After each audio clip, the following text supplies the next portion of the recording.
चक्रवर्ती गुरु परम विशेष जे चक्रवर्ती गुरु परम विशेष जे श्रीमत् कुबेर विपुधारी श्रीमत् कुबेर विपुधारी। तो परम गुरु आपने संसारना दुखोमांथी छोड़ावाने माटे आव्या छे, तो ज्ञान अनुसार આપણે જીવવાનું છે। મૃત્યુના દુઃખમાંથી છૂટવા માટે દુનિયા કર્મકાંડના ઉપચાર કરે છે। ધર્મ માર્ગની અંદર દુઃખોમાંથી છૂટવા માટે તાંત્રિકનો સહારો લે છે। કઈ પ્રકારના દુઃખોમાંથી છૂટવા માટે ભુવા જાગરિયા પાસે પણ જવું પડે છે। ક્યાંક દુઃખો પણ એવા હોય છે કે આપણને એમ થાય કે આનું શું કરીશું। ક્યારેક ક્યારેક એનો ઉપચાર નથી મળતો, એનું કોઈ નિવારણ થતું નથી। એને જોઈને આપણને બધાને એમ થવું જોઈએ કે ભગવાનનું આપણે ભજન કરીએ, નહીં તો ક્યારેક કેવા પ્રકારની મુસીબત આવે શું ખબર। ઘણા ઉપચાર થાય છે, ઘણા નથી થતા। એની પાછળનું કારણ છે કે કઈક પ્રકારની બીમારીઓ જેવી આવે છે કે જાણે કે આપણે ભોગવવા માટે આવી હોય છે, છતાં પણ નિરાશ ન થવું જોઈએ।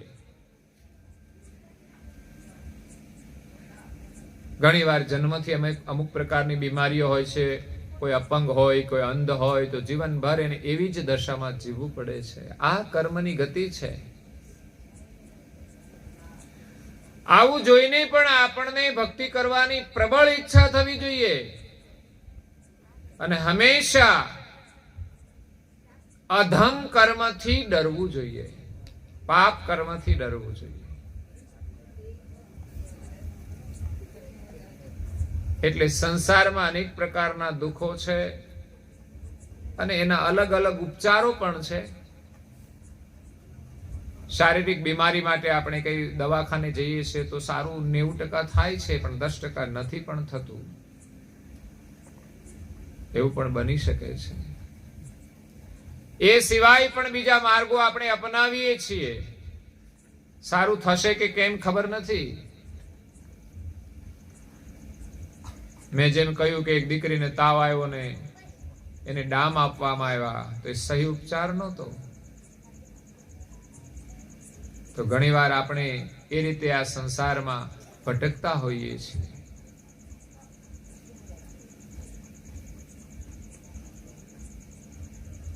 ઘણીવાર એવું માનીએ છીએ કે આને કોઈ કંઈ કરી નાખ્યું હશે, એવી ભ્રમણાઓ પણ દુનિયામાં ચાલતી હોય છે। આ દુનિયામાં બધું જ, પણ મેં કહ્યું ને, પરમ ગુરુનો મહિમા જાણી એના શરણમાં રહીને જ્ઞાન અનુસાર જો આપણે જાગૃત થઈશું તો આ કોઈ વસ્તુ આપણને નડી શકતી નથી। પણ જરૂર છે જાગૃત થવાની। અંધશ્રદ્ધાની અંદર જે ભટકે છે એવા લોકો એમના શિકાર બની જાય છે। બીમારી કંઈક હોય ને એ ઉપચાર કંઈક કરતા હોય છે અને કાં તો કોઈના પ્રકોપમાં પણ આવી જતા હોય છે। તો એમાંથી છૂટવાનો ઉપાય પરમ ગુરુનું શરણ છે, એમનો વિશ્વાસ છે। જીવનમાં જાગૃતિ જોઈએ।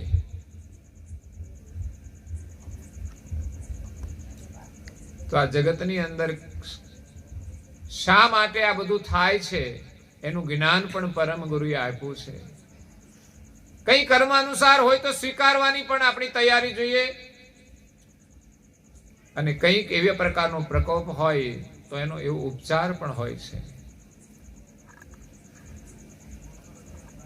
તો આ ભૂત પ્રેત આદિ જે થાય છે એના વિશે પણ પરમ ગુરુએ ખુલાસો કર્યો છે કે એ બધા મલિન દેવો છે અને ઘણા લોકો, તાંત્રિક આદિ લોકો, એ મલિન દેવોની સાધના કરી એ સિદ્ધ કરે છે અને પછી પોતાની મનોવૃત્તિ અનુસાર કોઈના ઉપર એ પ્રકોપ કરતા હોય છે। કોઈના પ્રત્યે વેર વૃત્તિ હોય તો બદલો લેવાની ભાવનાથી પણ બીજાને હેરાન કરતા હોય છે, કાં તો કોઈને પોતાની જાળમાં ફસાવીને એની પાસેથી કશું લૂંટવાની ભાવનાથી પણ એવો પ્રકોપ કરતા હોય છે. તો એવું કોઈકને લાગી શકે, બધાને નથી લાગતું. એ તો ઘણાના ઉપર એનો પ્રકોપ કરતા હોય, પણ બધાને અસર થતી નથી. પરમ ગુરુએ લખ્યું છે કે આ જગતની અંદર જે રાજા હોય, જ્ઞાની હોય, સંત હોય, યોગી હોય, એમને આ પ્રકોપ થતો નથી. કારણ કે એની પાસે એક વિશેષ વિભૂતિ છે, એ જાગ્રત છે. કોઈ સામાન્ય માણસ રાજા ન બની શકે. જે કેટલો સજાગ હોય ત્યારે આ દેશનું સંચાલન કરી શકે. રાત દિવસ ઊંઘતો ના હોય, એટલી સજાગતા એનામાં હોય છે. માટે એવા રાજાને, યોગીને એને આ પ્રકોપ થતો નથી. પણ જે સ્વપ્નની અંદર જીવતા હોય, સુષુપ્તિમાં જીવતા હોય, એના ઉપર આ ઉપચાર લોકો કરતા હોય છે. તો જેવી રીતે માણસને વીછી કરડે, સાપ કરડે, એનું ઝેર ચડે છે,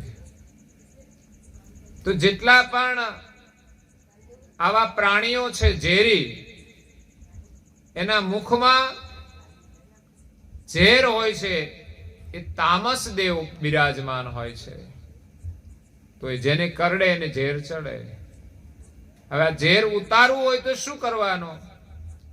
દવાખાના તો હમણાં થયા અને લોકો દવાના ઉપચાર કરે છે. પહેલા તો લોકો પાસે જતા હતા, મંત્ર આદિથી ઝેર ઉતારતા હતા.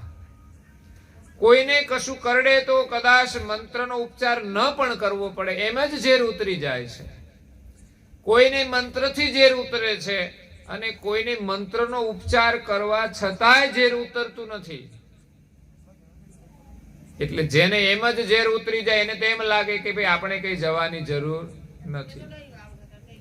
જેને મંત્રથી ઝેર ઉતરે એનો વિશ્વાસ થઈ જાય કે ઝેરી પ્રાણી કરડે તો આપણે ચોક્કસ આમની પાસે ઝેર ઉતરાવવું જોઈએ. અને ઘણીવાર મંત્રના ઉપચારથી કે ઔષધિથી પણ ઝેર ઉતરતું નથી. તો એની પાછળના કારણો લોકો નથી જાણતા. એ તો માત્ર બાહ્ય ઉપચાર કરીને પોતાનો નિર્ણય કરે છે કે કોઈને સારું થઈ જાય તો પાછળવાળા લોકો માને કે સારું થાય છે. કોઈ એમ કે અમારા છોકરાને તો કઈ સારું ના થયું તો મરી ગયો, તો લોકોને શ્રદ્ધા ના પણ થાય. એની પાછળનું કારણ લોકો નથી જાણતા. કારણ કે આપણા શરીરમાં જે ઝેર ચડ્યું છે એ સામાન્ય ઝેર હોય તો ઉતરી જાય, અને કદાચ એ વ્યક્તિ ની અંદર સ્થૂલ દેહ જાગ્રત અવસ્થા અને મન અંતસ્કરણમાં એ તામસ દેવ જો બિરાજમાન હોય, દરેકના શરીરમાં તામસ દેવતા હોય છે, એ જો જાગ્રત અવસ્થામાં હોય તો એને એ ઝેર ચડતું નથી. કરડે પણ ઉતરી જાય છે સામાન્ય. આ સ્થિતિ આપણને ખબર નથી હોતી કે કેમ ઉતરી ગયું. જ્યારે બીજા સૂક્ષ્મ દેહની અંદર, અને એમાં સ્વપ્ન અવસ્થા છે અને બુદ્ધિ અંતસ્કરણ છે, એમાં જો તામસ દેવ રહેતા હોય તો કોઈ ઝેર ઉતારનાર મંત્રજ્ઞ મંત્રનો ઉપયોગ કરે તો ચોક્કસ એનું ઝેર ઉતરી જાય છે. ઔષધિના ઉપચારથી પણ એનું ઝેર ઉતરી જાય છે. કદાચ ડોક્ટરને ખબર ન હોય, ડોક્ટર તો કોઈ બીમાર આવે કે ઝેર ચડ્યું હોય ને લઈને આવે એટલે ઉપચાર કરે. ક્યારેક ડોક્ટરથી પણ એનો ઈલાજ થતો નથી, પણ કેમ સારું ના થયું એનાથી ડોક્ટર પણ અજાણ હોય. એ તો માત્ર ઉપચાર કરી જાણે કે આને આ પ્રકારનું ઝેર ચડ્યું છે, તો સામે એ પણ ઝેર જ ચડાવે છે. ઔષધિ પણ ઝેરી હોય છે કે અંદર રહેલું જે ઝેર છે એનો નાશ કરે છે. તો મંત્ર શું કરે છે? એ પણ તામસ દેવનો મંત્ર છે. એ મંત્ર અંદર પ્રવેશ કરે એટલે આપણા ભીતરમાં રહેલા તામસ દેવ જાગૃત થાય છે અને જાગૃત થઈને ઓલું ચડેલું ઝેર હોય એનો નાશ કરે છે. આ જ પ્રક્રિયા થાય છે. જેમ બે વ્યક્તિ સામસામા લડે તો જે બળવાન હોય એ જીતી જાય છે, એમ આપણા શરીરમાં જો ઝેરનું બળ વધારે હોય તો પછી એ ઉતરતું નથી. અને એના સામે કોઈ દેવ જો જાગૃત થઈ જાય અને એની સામે લડે તો એ ઝેરનો નાશ કરે છે. અને ત્રીજો કારણ દેહ છે, એની ત્રીજી સુષુપ્તિ અવસ્થા છે અને એનું અંતસ્કરણ અહંકાર અંતસ્કરણ છે. એમાં જો તામસ દેવતા રહેતા હોય તો બહારની કોઈ વસ્તુ એને જાગૃત કરી શકતી નથી. એટલે એ વ્યક્તિને કદાચ કોઈ ઝેરી પ્રાણી કરડે તો એનું ઝેર કોઈ મંત્ર દ્વારા કે ઔષધિ દ્વારા પણ ઉતરતું નથી. તો આ પ્રકારની પ્રક્રિયા આપણા શરીરમાં થાય છે. એ જ રીતે કોઈ મૂઠચોટ કરે, પ્રેત પ્રકોપ થાય છે, એ પણ કોઈ બીજાના શરીરમાં પ્રવેશ કરે છે, પણ એના શરીરની અંદર જો તામસ દેવતા જાગ્રત અવસ્થામાં હોય તો એને લાગી જ શકતું નથી. કદાચ સૂક્ષ્મ દેહની અંદર સ્વપ્નાવસ્થાની બુદ્ધિ અંતસ્કરણમાં હોય તો એ પ્રેત પ્રકોપ થયો હોય કે કઈ મૂઠચોટ કરી હોય એને કોઈ મંત્ર દ્વારા કે બીજા કોઈ ઉપચારથી એને દૂર કરી શકાય છે. અને ત્રીજું જે છે, ત્રીજા દેહને વિશે જો તામસ દેવ બિરાજમાન હોય તો મૂઠચોટ જેને લાગી હોય એ મંત્ર દ્વારા પણ દૂર થઈ શકતું નથી અને કદાચ એનું મૃત્યુ પણ થઈ શકે છે. એ પ્રકારનું વિજ્ઞાન આ જગતની અંદર છે, એનો ખુલાસો દિવ્ય પરમ ગુરુએ કર્યો છે. એટલે કદાચ આપણે ઉપચાર કરીએ, ભગવાનની શ્રદ્ધા રાખીને પ્રાર્થના કરીએ તો ઘણીવાર ભગવાનની પ્રાર્થના એ પણ કામ કરે છે અને આપણે કરેલો ઉપચાર પણ કામ કરે છે. જેમ કે કોઈ માણસ બીમાર છે, સારું નથી થતું, તો ભગવાનની પ્રાર્થના શું કરે? તો કે ભગવાનની પ્રાર્થનાથી આપણને કોઈ સહી ઉપચાર કરનાર મળી જાય, આપણને કોઈ દવા યોગ્ય મળી જાય તો સારું થઈ જાય.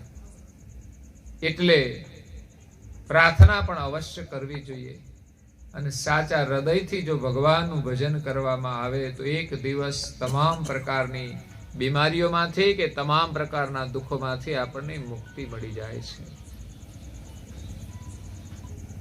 નારાયણદાસજી મહારાજ કહે છે કે ભવગતિ ભૂરજન કુ સુખ નાઈ. ભવગતિના જીવો છે એમને આ સુખ મળતું નથી. અટકે સબ કર્તવ કૃત માહી. એ તો બધા કર્તાના બનાવેલા કૃતમાં જ અટકી ગયા છે. એને તો એમ છે કે આ સંસારની વસ્તુઓ મળી જશે તો હું સુખી થઈ જઈશ. પણ જેમણે આ જગત બનાવ્યું છે, જેમણે વસ્તુઓ બનાવી છે, એને યાદ નથી કરતા, એમનો આદર નથી કરતા, તો એવા લોકો દુનિયાની વસ્તુ પામીને પણ સુખી થઈ શકતા નથી. વસ્તુઓ આપણા ઉપયોગ માટે બનાવી છે. સુખ તો સર્જનહાર આપે છે. વસ્તુ આપણી જરૂરિયાત માટે છે, પણ એને આપણે સુખ માની લીધું છે એટલે સમય જતા વસ્તુઓ આપણને સુખ આપતી નથી. સુખ તો આ જગતને બનાવનાર જે છે એમની પાસે છે. પણ ભવગતિના જીવો સંસારમાં સુખને શોધે છે. સુખ માટે પણ લૌકિક ઉપચાર કરે છે. જ્ઞાન વગર, ભક્તિ વગર કે વૈરાગ વિના આપણને સાચું સુખ મળતું નથી અને દુઃખમાંથી મુક્તિ મળતી નથી. મરણની પાછળ દુનિયા શું કરે છે? મોક્ષ માટે તો કર્મકાંડ કરો એટલે એની મુક્તિ થઈ જશે. આ તો માન્યતા છે. એવું કર્મકાંડ આખી દુનિયામાં બધા કરતા નથી, બધા દેશમાં થતું નથી, પણ અમુક પ્રકારની માન્યતાઓ છે. મરણ થયા પછી લોકો એમ માને કે મરણ થતા પહેલા એમ માને કે કાશીમાં જે કોઈ મરે ને એને સ્વર્ગની પ્રાપ્તિ થાય. એટલે લોકો કાશીએ જતા અને કરવત મેલાવતા કે અમારે અહીં મરવું છે. પણ એમ કોઈને સ્વર્ગ નથી મળતું, પણ અંધશ્રદ્ધાઓ ચાલતી હોય છે. એવી પણ માન્યતા હતી કે મગહરમાં જાય તો નરકમાં જાય. મગહરની અંદર જેનું મૃત્યુ થાય, મગર એક નગર છે, કાશી પણ એક નગર છે. કાશીમાં મરે એની મુક્તિ થાય, સદગતિ થાય, અને મગહરની અંદર જો કોઈ મરે તો એની અવગતિ થાય, નરકમાં જાય. તો કબીર સાહેબે વિચાર્યું કે આમની અંધશ્રદ્ધાને મારે તોડવી છે, તો એમણે મગહરમાં જઈને દેહ છોડ્યો. ને તો કાશી મુક્તિનું જો સ્થાન હતું તો એ કાશીમાં જ રહેતા હતા, પણ જયારે અંતકાળ નજીક આવ્યો ત્યારે મગહરમાં જઈને શરીર છોડ્યું. એટલે આવી માન્યતા હોય છે કે અહીંયા મરવાથી મોક્ષ થાય ને અહીંયા મરવાથી નરકમાં જવાય. નરકમાં તો જેવું જીવન જીવ્યા હોય એ પ્રમાણે ગતિ થાય છે. પાપ કર્મો કરીને કદાચ કાશીમાં જઈને મરે તો એની મુક્તિ થતી નથી, અને પુણ્ય કર્મ કરીને કદાચ મગહરમાં મૃત્યુ પામે તો એની દુર્ગતિ થતી નથી. કોઈ પણ વ્યક્તિ કોઈ પણ સ્થાને મૃત્યુ પામે એ જીવન કેવું જીવ્યા છે એના આધારે એની સદગતિ અને દુર્ગતિ થાય છે. આવો સ્પષ્ટ સિદ્ધાંત માલિકનો છે, છતાં પણ દુનિયા અંધશ્રદ્ધામાં ભટકે છે. એમ માને છે કે મૃત્યુ પછી અમે આ બધી વિધિ કરીશું તો મુક્તિ થઈ જશે. મુક્તિ તો જીવતા પ્રાપ્ત કરવાની છે, એના માટે જીવન મળ્યું છે. પાછળની વિધિ તો આપણે આપણા માટે કરવાની છે કે પાછળની પેઢીને એના આશીર્વાદ મળે, પાછળની પેઢીને એની પ્રેરણા મળે, સદગત આત્માને શાંતિ મળે. એવું આપણે સત્સંગનું કાર્ય કરીએ છીએ. એમ કહેવાય છે કે ગામની અંદર એક દાદાનું મૃત્યુ થયું. દાદાએ જિંદગીમાં કોઈ દિવસ સત્કર્મ કરેલું નહીં, એટલે છોકરાઓને એમ થયો કે દાદાનો અગ્નિ સંસ્કાર જો સિદ્ધપુરમાં કરીએ ને તો એનો મોક્ષ થઈ જાય. ઘણીવાર લોકો શરીરથી મોક્ષ માને છે. બોલો, ગંગાજીમાં અસ્થિ પધરાવા જાય, આમ નર્મદામાં પધરાવા જાય, કાં તો પછી એને જે સારું લાગે ત્યાં જાય છે. કોઈ જરૂર જ નથી. જે અસ્થિ છે જમીન સાથે જ મળવાના છે. અસ્થિને મુક્તિને કોઈ સંબંધ જ નથી. તમારે જવું હોય તો જજો, વાંધો નથી. ફૂલ કહેવાય ને, ફૂલ. એ ફૂલ તમે પધરાવો તોય ભલે, ન પધરાવો તોય ભલે. જીવતા જેણે મા બાપની સેવા કરી લીધી છે એને તો એના આશીર્વાદ મળી ગયા છે. જેમણે બાળકોને સારા સંસ્કાર આપ્યા છે એમની સદગતિ થવાની જ છે. જેમણે જીવનમાં સારા કામો કર્યા છે એના અસ્થિને ક્યાંય પધરાવા જવાની જરૂર નથી. શા માટે આ ભટકવાનું? એક અંધ માન્યતા છે.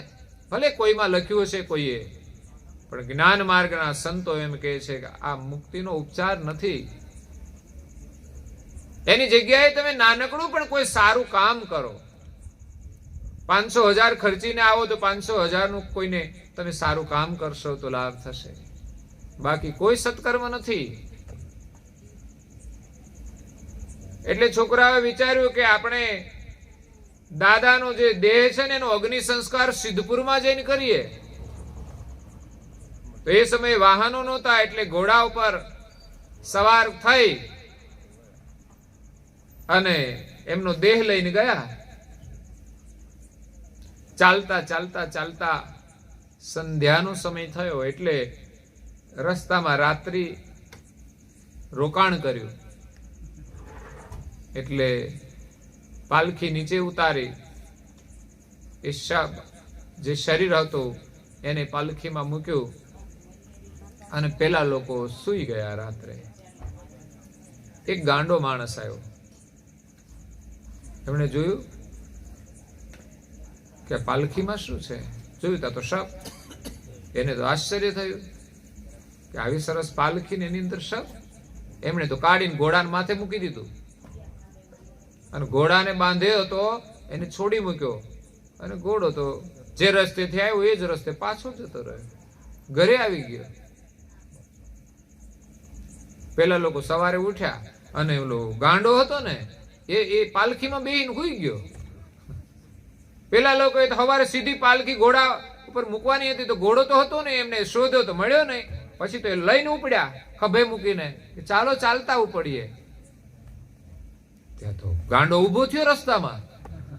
પેલાને એમ થયું કે દાદા ઉભા થયા. જોયું તા તો કોઈ બીજું. એને એમ થયું કે આ ભૂત થઈને તો નથી આવ્યા ને. અહીંયા અંધશ્રદ્ધા ઉભી થાય. હા, પ્રસંગ જુદો બન્યો છે પણ કદાચ એમ લાગે કે આ તો ભૂત થયું લાગે છે. એ તો ગાંડો માણસ હતો. એમણે તો ગાંડાને ઉતાર્યો. પાલખી તો હવે ખાલી. હવે તો કઈ જવાનો અર્થ નથી. એ તો નીકળ્યા ઘરે જવા માટે. એ ઘરે આવ્યા એના પહેલા તો ઘોડો પહોંચી ગયેલો. દાદાએ સારું કામ કર્યું નહોતું એટલે એના શરીરનો અગ્નિ સંસ્કાર પણ સિદ્ધપુરમાં ના થયો. અને કદાચ કર્યો હોત તોય પણ એમ મુક્તિ થતી નથી. પછી છોકરા વિચાર કરે છે કઈ વાંધો નહીં, એનો અગ્નિ સંસ્કાર અહીં કરીએ અને એમના અસ્થિ છે ને એ આપણે ગંગાજીમાં પધરાવીશું.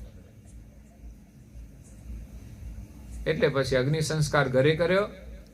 પછી એમના અસ્થિ હતા એ લઈ આવી અને બ્રાહ્મણને બોલાવ્યો એમના ઘરે. બ્રાહ્મણને કહ્યું કે આ મારા દાદાના અસ્થિ છે અને તમારે એને વિધિવત એને ગંગાજીમાં પધરાવવાના છે, એટલે અમારા દાદાનો મોક્ષ થઈ જાય.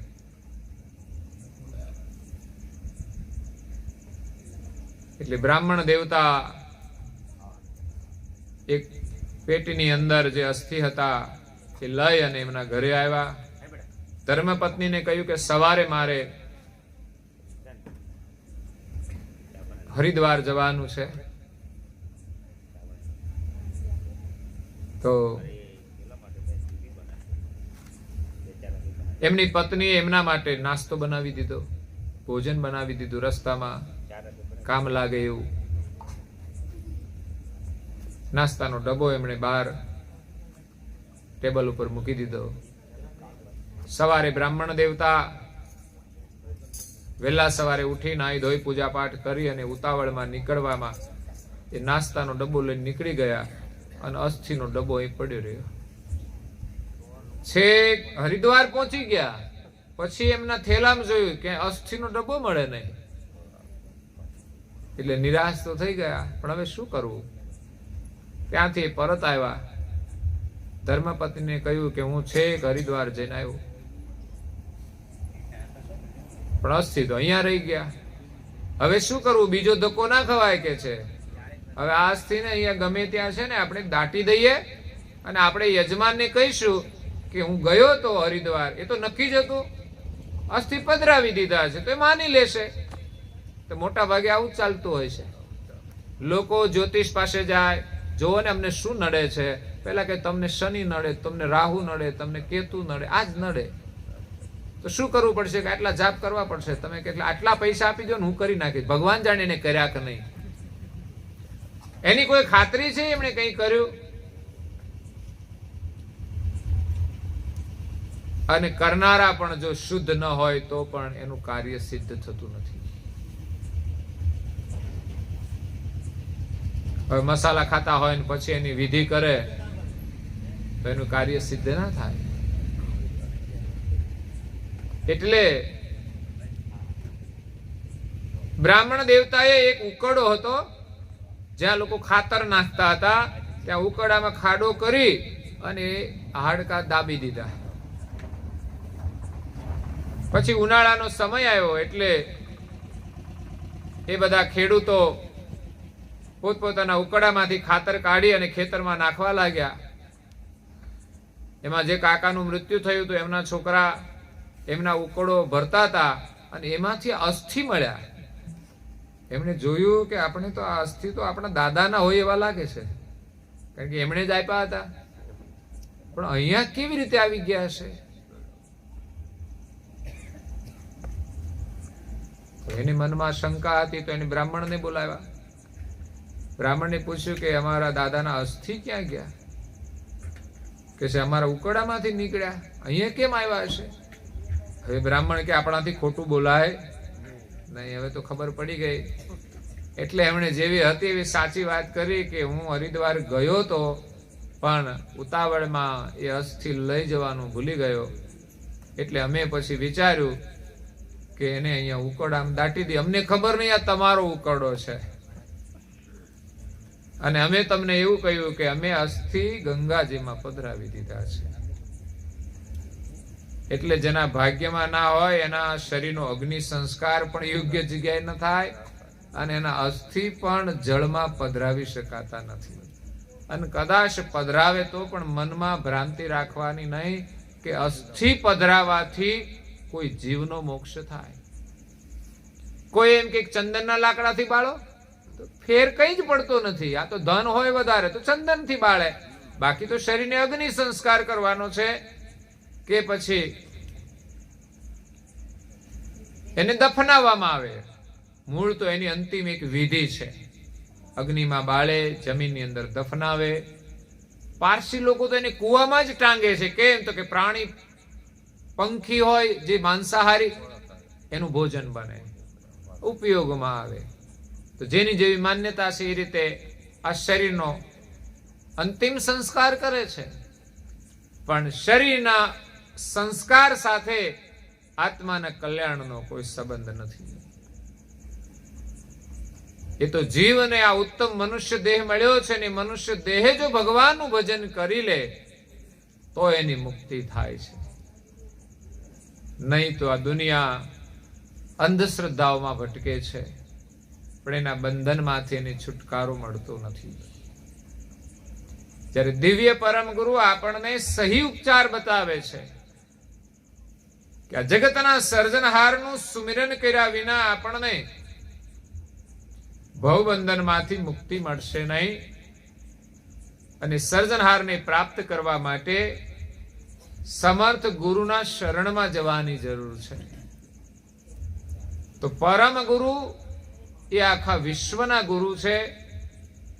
એમણે આપણને જે જ્ઞાન આપ્યું છે એ જ્ઞાન દ્વારા આપણને સમજણ પ્રાપ્ત થશે કે આપણા માલિક કોણ છે અને આ શરીરમાં આપણું સ્વરૂપ કેવું છે.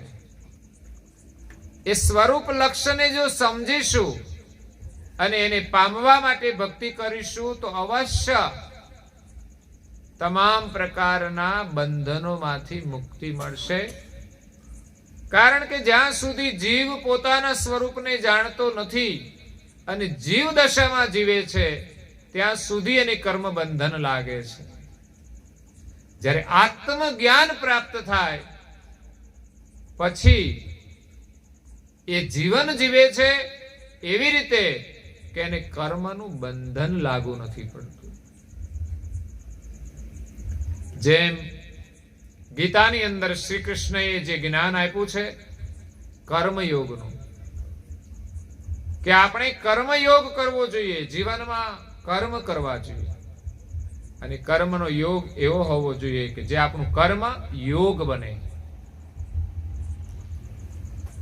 વિશેષતઃ લોકો કર્મને ભોગથી ભુક્તમાન કરે છે એટલે કર્મ બંધન બને છે. જ્યારે એવી રીતે કર્મ કરો કે કર્મ કરવા છતાં પણ કર્મનું બંધન ઊભું ન થાય, એ કર્મયોગ છે. અર્જુનને કર્મયોગનું જ્ઞાન આપીને કહ્યું કે તું અત્યારે યુદ્ધ કર, એ તારું કર્તવ્ય છે. અધર્મની સામે લડવું એનું કર્તવ્ય હતું, એનું કર્મયોગ હતું. ભારતની બોર્ડર ઉપર જે સૈનિકો છે, ત્યાં કોઈ દુશ્મનો આવે તો ત્યાં દયા ના રખાય.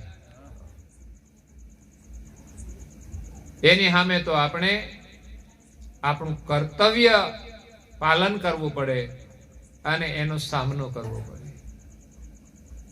એવી જ રીતે અર્જુનને કહે છે કે અહીંયા રણ મેદાન છે, યુદ્ધનું મેદાન છે, એટલે તું તારી ફરજ પ્રમાણે યુદ્ધ કર. પણ અર્જુનને સામે બધા સગા સંબંધી દેખાય છે.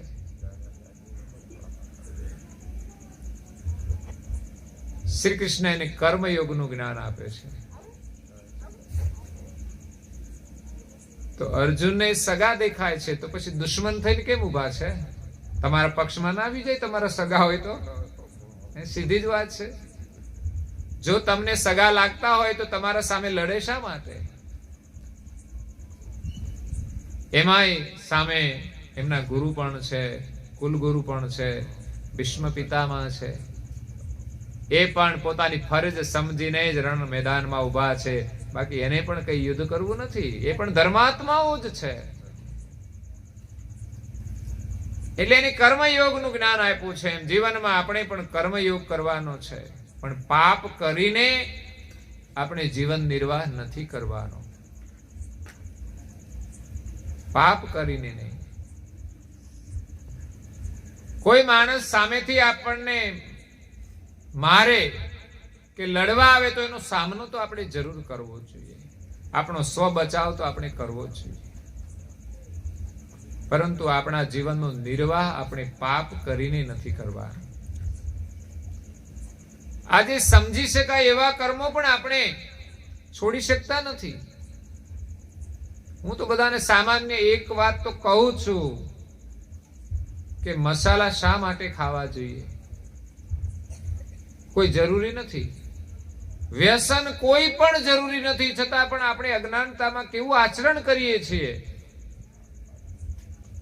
તો આટલો વિવેક આપણા જીવનમાં નહીં આવે તો દુઃખમાંથી છુટકારો કેવી રીતે મળશે? આપણી બુદ્ધિમાં એટલો તો વિવેક હોવો જોઈએ કે આપણે શું ખાવું જોઈએ, શું ન ખાવું જોઈએ. પ્રાણીમાં વિવેક છે, શું ખાવું ન ખાવું. આપણે તો મનુષ્ય છીએ, તો આપણામાં સમજણ અવશ્ય હોવી જોઈએ. પણ નથી દેખાતી ત્યારે આપણને દુઃખ થાય કે આ મનુષ્ય છે કે પછી શું. તો એટલી પણ વિવેક બુદ્ધિ આપણામાં ન હોય તો આપણું કલ્યાણ કેવી રીતે થઈ શકે? આપણને આપણા શરીર પ્રત્યે પણ સભાનતા નથી કે મારું શરીર બગડી જશે. આપણા શરીરની આપણે ચિંતા નથી કરતા અને વ્યસનના ગુલામ થઈ ગયા છીએ. વ્યસન આપણને પાપના માર્ગે લઈ જાય છે. મહાપુરુષો એમ કહે છે કે 5 પ્રકારના પાપ જીવનમાં કદી નહીં કરવા જોઈએ. એક છે શરાબનું સેવન. એનું જીવન તો દુખી થાય છે, પણ એના પરિવારને દુખી કરી જાય છે. શરાબનું સેવન કરવાથી માણસ પાપાચરણ કરે છે. નથી એમની વાણીમાં વિવેક રહેતો, નથી કર્તવ્યનું ભાન રહેતું.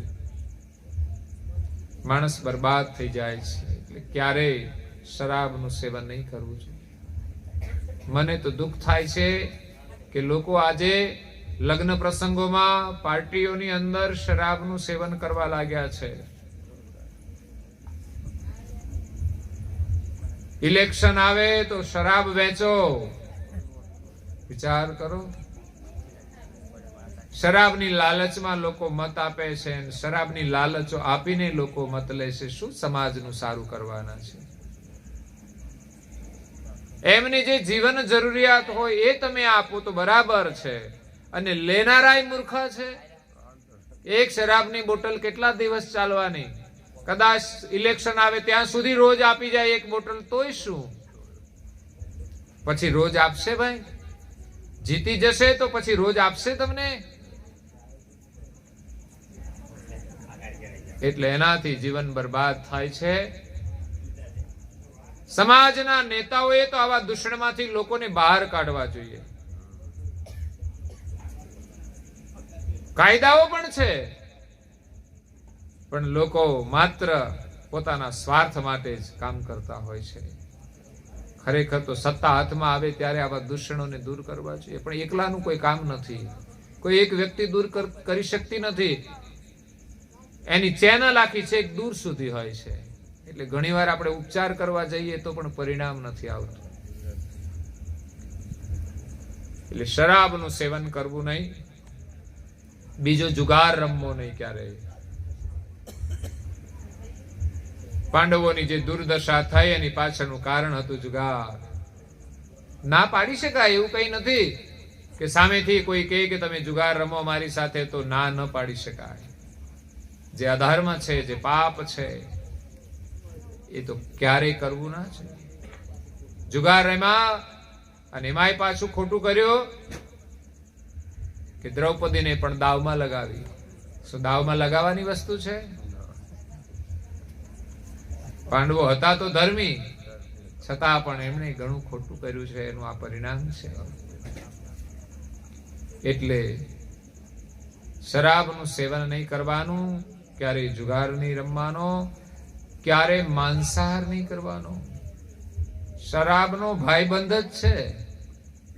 માંસાહાર પણ સારી વસ્તુ નથી.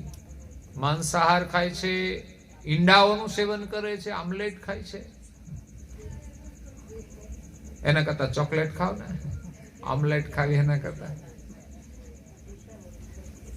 જો કે આધ્યાત્મિક વિજ્ઞાન તો એને પણ ના પાડે છે કે એ પણ શુદ્ધ વસ્તુઓ નથી, એની અંદર પણ અશુદ્ધિઓ છે. બહારની વસ્તુઓ બહુ સાવધાનીથી લેવી જોઈએ. બાકી ચોકલેટ પણ સારી વસ્તુ તો નથી, પણ અત્યારે છોકરા માટે બધા ખાય છે. પણ માંસાહારનું સેવન કદાપી નહીં કરવું જોઈએ. ઈંડા એ મનુષ્યનો ખોરાક નથી. એક પક્ષીઓનું પ્રસૂતિનું જે મળ છે એ લોકો સેવન કરે છે. એની અંદર પણ ગંદકી જ હોય છે. એમાં કોઈ જીવને નિર્માણ થવાનું હોય છે, એને ભક્ષણ કરી જાય છે. આ તો હિંસા પણ કહી શકાય. કોઈ ઈંડું કોઈ બચ્ચાને જન્મ આપવાનું છે ને એ ઈંડું પોતે પધરાવી દે એટલે કે હિંસા પણ ગણી શકાય છે. જેમ મનુષ્યની અંદર લોકો ગર્ભપાત કરાવે છે, તો માતાના જે શરીરમાં બાળક હોય છે એમાં જીવ નથી હોતો, છતાંય ગર્ભપાત કરાવો એ પાપ છે. કારણ કે કોઈ જીવને આવવાનું નિર્માણ નક્કી થઈ ગયું છે. એમનો નાશ કરવો એ પણ પાપ જ છે. જો કે વિજ્ઞાન અને કઈ લોકો તો માને પણ છે કે 8 મહિને જીવ આવી જાય છે, 7 મહિને આવી જાય છે. અને આજે પણ 7-8 મહિને સિઝેરિયન કરે તો બાળક જન્મે પણ છે. એનો મતલબ એવો નથી કે જીવ આવી જાય છે. એ તો જ્યારે એનું ઓપરેશન કરે ત્યાર પછી જીવ આવે છે. હા, એનો પૂર્ણ વિકાસ થઈ ગયો હોય તો જીવ આવે, અધૂરો વિકાસ હોય તો ના આવે. પણ અધૂરો વિકાસ હોય ને એને નષ્ટ કરવામાં આવે તો પણ એ પાપ જ છે.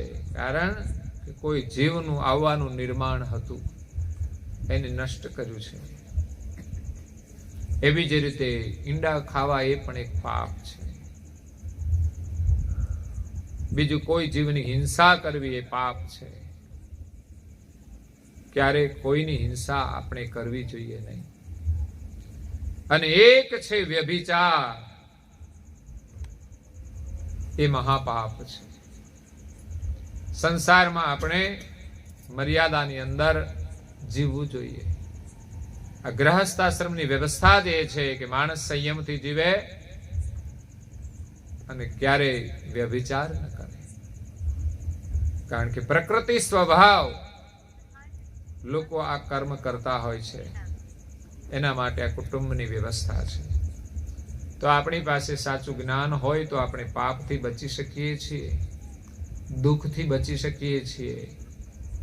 તો પરમ ગુરુ તો આપણને હંમેશાને માટે આ બંધનોમાંથી છોડાવવાને માટે આવ્યા છે. એવા પરમ ગુરુને આપણે ઓળખવાના છે ને એમના શરણમાં રહીને અનીન ભક્તિ કરવાની છે.